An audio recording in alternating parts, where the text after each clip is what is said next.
अब हम human digestive system की बात कर रहे हैं। तो ह्यूमन डाइजेस्टिव सिस्टम जो होती है वह हमारी आहार नाल होती है। क्या होती है? जिसको हम आहार नाल कहते हैं। आहार नाल या इसी को इंग्लिश में क्या बोलते हैं? Elementary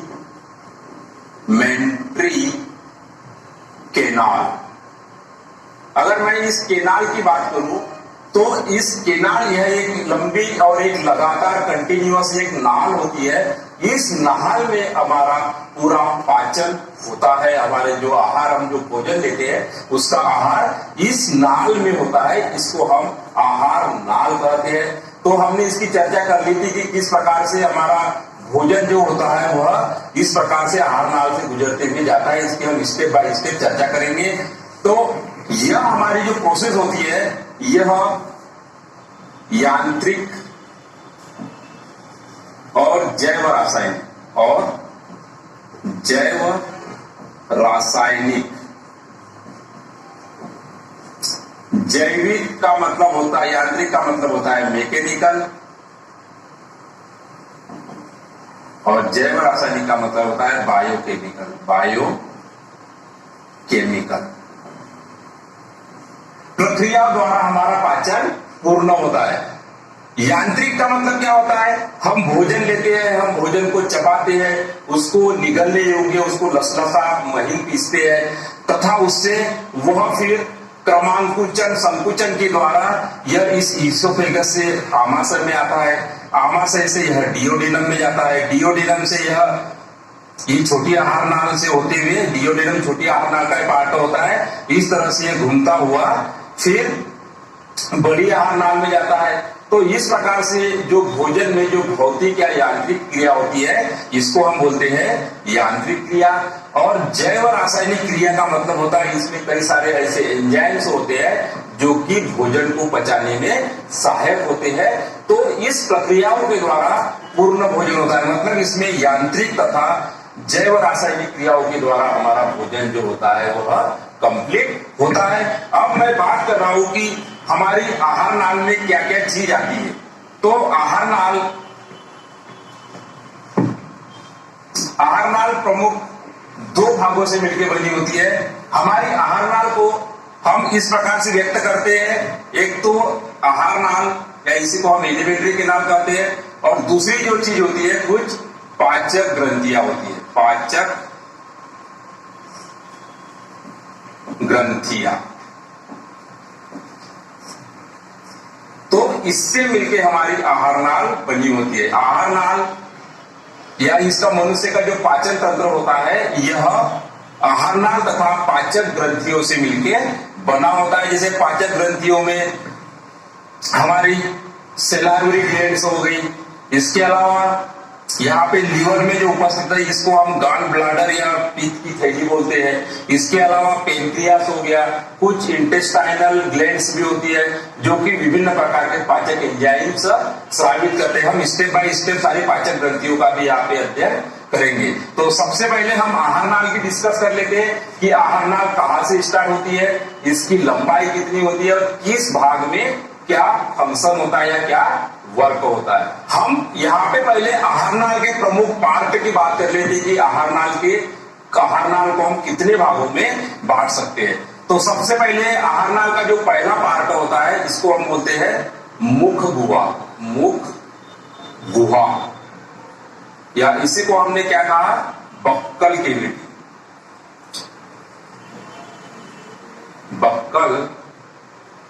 cavity. यह पहला पार्ट होता है। इसके बाद क्या होता है, दूसरा पार्ट जो होता है इसको हम ग्रसनी या इसी को हम बोलते हैं इंग्लिश में फेरिंग्स।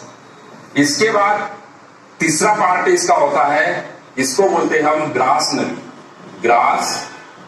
नली या इसको हम बोलते हैं इसोफेगस। इसके बाद आता है छोटी आहार नाल या इसके बाद आता है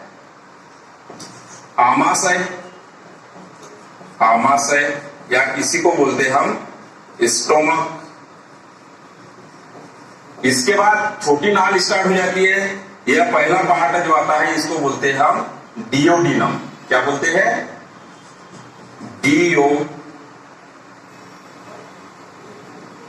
डिओडिनम। डिओडिनम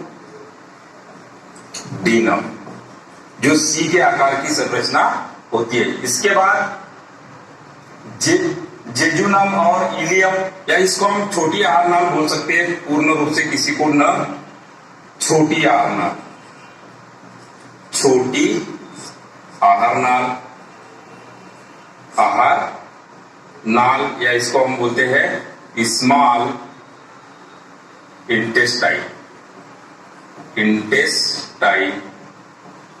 इसके बाद आती है बड़ी आहार नाल, या इसको हम बोलते हैं बड़ी आहार नाल, या इसको हम बोलते हैं लार्ज इंटेस्टाइन।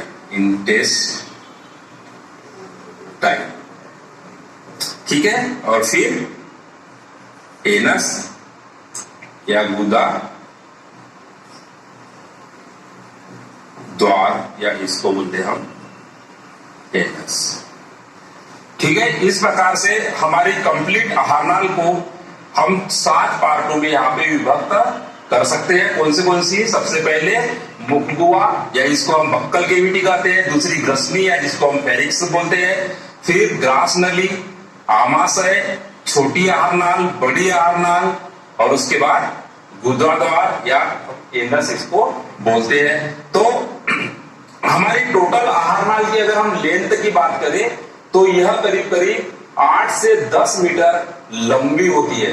अगर हम फीट में बात करें तो यह करीब करीब 30 से 32 फीट यह लंबी होती है, तथा यह माउथ से, मुख से स्टार्ट होके गुदा द्वार तक यह फैली होती है। इसके विभिन्न प्रकार के पार्टों की हम एक एक पार्ट की बात करेंगे। तो सबसे पहले हम स्टार्ट करेंगे मुख गुहा या बक्कल केविटी। बक्कल केविटी के फंक्शन के बारे में पढ़ेंगे। उसके बाद हम ग्रसनी की बात करेंगे। देखिए ये वाला जो पार्ट है ये क्या है? मुख गुहा, जिसमें कि हमारे दांत और जीभ, अपर जांघ या ऊपरी जबड़ा और निचले जबड़े के बीच में जो गुहा होती है उसको बोलते हैं हम बक्कल केविटी।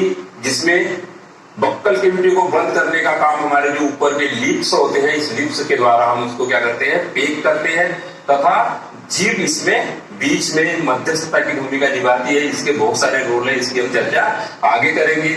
उसके बाद एक पतली सी यहाँ पे आपको यहाँ पे ग्रसनी दिखाई दे रही है। ग्रसनी जो होती है ये चौराया होता है। यहाँ पे श्वास नली तथा भोजन नली जो है वह एक दूसरे को क्रॉस करती है, तो जिसको भाग को कहते हैं हम ग्रसनी। ग्रसनी के बाद जो आता है ईसोफेगस आता है। यह एक पतली लंबी नली होती है ईसोफेगस, और ईसोफेगस के बाद में यह ईसोफेगस जो है यह इस आमाशय में खुलता है। आमाशय के कार्य हम आगे चर्चा करेंगे। आमाशय के बाद एक सी के आकार की नली निकलती है। यहाँ से जो है छोटी आहार नाल स्टार्ट होती है। अब छोटी आहार नाल भी काफी लंबी होती है। कहने को तो यह छोटी आहार नाल है, लेकिन यहाँ पे भी बड़ा ही विवादास्पद है ये चीज, क्योंकि यह सबसे लंबी होती है। इसकी लंबाई की अगर बात करें तो यह 6 से 7 मीटर लंबी यह छोटी आहार नाल होती है। इसके बाद छोटी आहार नाल यहाँ पे बड़ी आहार नाल में जुड़ती है, और बड़ी आहार नाल कहने को तो बड़ी है, लेकिन इसकी लंबाई जो होती है वह 1 से 1.5 मीटर होती है। इसके बाद यह गुदा द्वार या जिसको हम एनस कहते हैं उसके द्वारा यह बाहर की ओर खुलती है। तो आहार नाल में 2 ओपनिंग होती है, एक माउथ की ओपनिंग और एक गुदा द्वार की ओपनिंग। जिसके बीच में यहाँ पे कोई ओपनिंग्स नहीं है। तो यहाँ से आहार लेते हैं और विभिन्न प्रकार के पदों से यांत्रिक तथा जैव रासायनिक क्रियाओं के द्वारा हमारे शरीर में भोजन का पाचन होता है।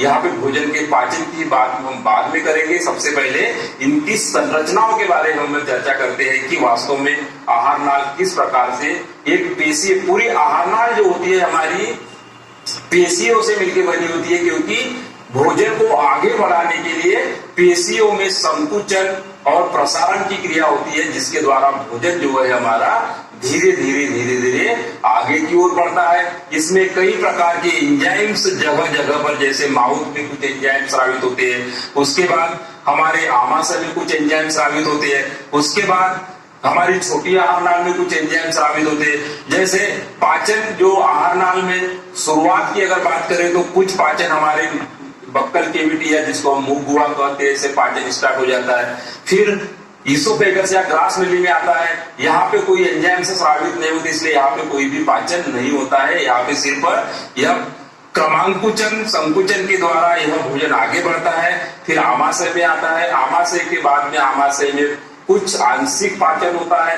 यहाँ पे पाचन होने के बाद जो कंप्लीट पाचन होता है वो हमारे शरीर में यहाँ पे छोटी आहार नाल में होता है, और यहाँ पे भोजन का कुछ अवशोषण भी होता है। हम अब इसको डिटेल्स में लेते हैं कि सबसे पहले हम बक्कल केविटी या मुंह गुहा की बात कर लेते हैं, क्योंकि मुंह गुहा में हमारे दांत भी आते हैं, हमारे कुछ पाचक एंजाइम से साबित होते हैं, और इसके अलावा जीभ का बड़ा रोल है। तो इन तीनों चीजों को हम यहाँ पे अब समझ